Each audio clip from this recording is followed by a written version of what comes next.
Hello and welcome to Let's Play Legend, and this will be the setup and introduction video. The introduction is just played through, not the most advanced introduction, but it gave some background. The land of Trazere is in peril, the forces of chaos are swarming, and the party of 4 characters that you control have been sent to fight evil. Defeat evil. That's basically the premise. That's all you know from the beginning. The characters you have available is a berserker. I will probably refer to that as a barbarian many times, but whatever. A troubadour, which of course is a bard-like class. An assassin. And a Roon Master. Sorry. Each character, I should probably quickly mention the game itself. It's a role-playing, action-y, dungeon crawling, puzzle-solving game with some light tactical elements. The puzzles are somewhat logical, but they tend to go in a direction that I hate when it comes to puzzle solving.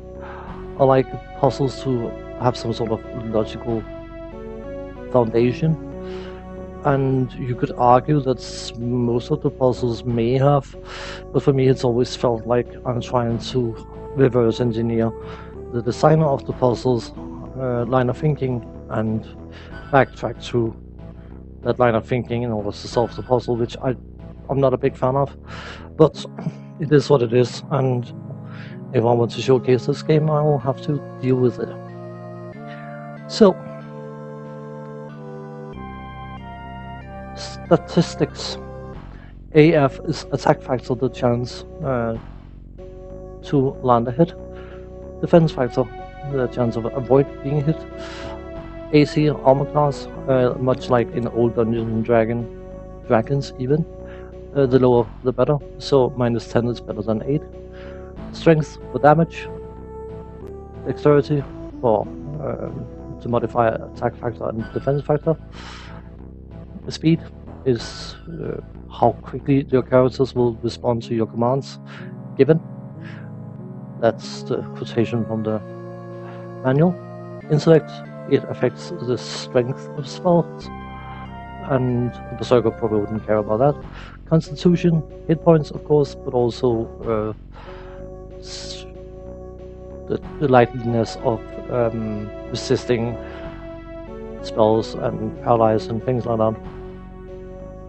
And then you have luck. Luck in this game is quite important.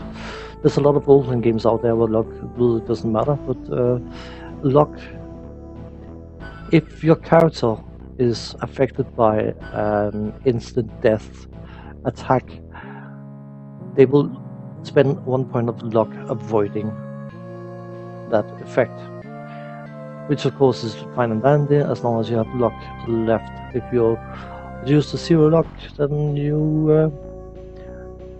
you pray that your constitution can withstand whatever's been fired at you. So it is something that can be restored through praying at temples, and it is a stat that will fluctuate quite a bit. Of course you have hit points, which should be quite self-explanatory. The stats given are the stats given. You cannot directly alter them by just adding and subtracting, but you have 4 elements down here: earth, fire, wind, and water. And by activating each different one, they will modify your statistics. Some are more beneficial than others. Water is by and large the safe one, most gain for the least cost. But because starting stats in this game are very, very important, we're going to go with the element of earth. As you can see, we lost a bit of dex and a bit of speed for more strength and more con. And we lost some intellect, but we, as a berserker, I don't think he really cares. So, come up with a decent name for that character. What about Wolfric? Savage. And you need to set a location, so I'm going to say he's from here, because I'm intelligent.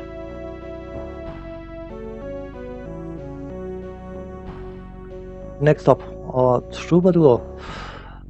The troubadour basically needs strength and intellect.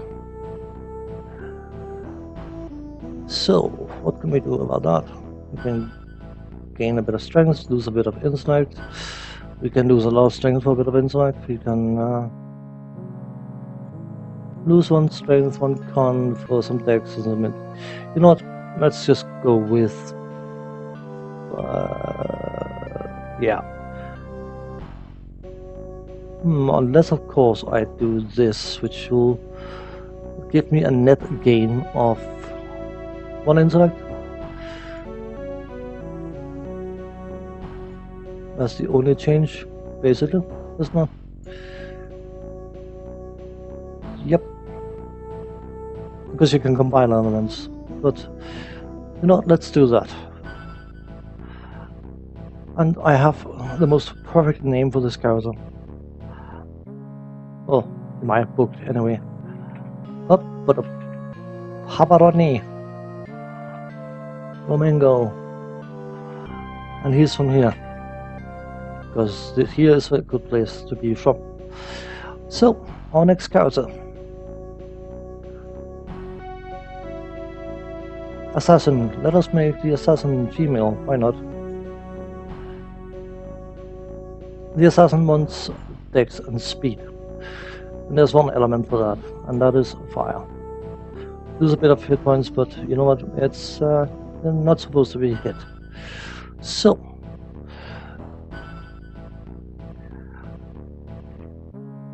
Ghost Blade Smith. She's from here as well.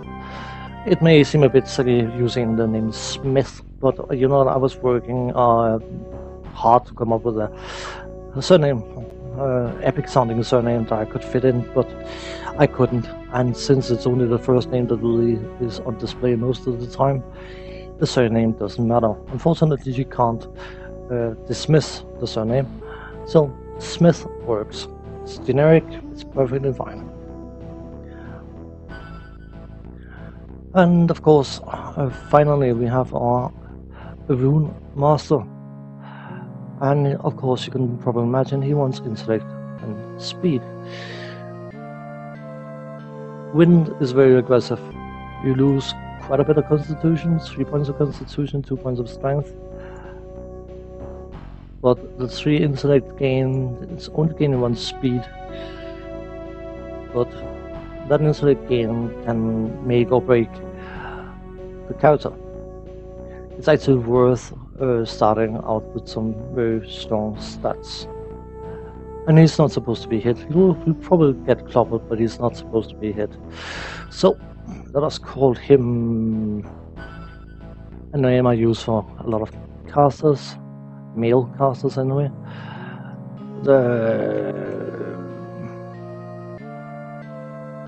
I can get this to actually do. Nope, not the E.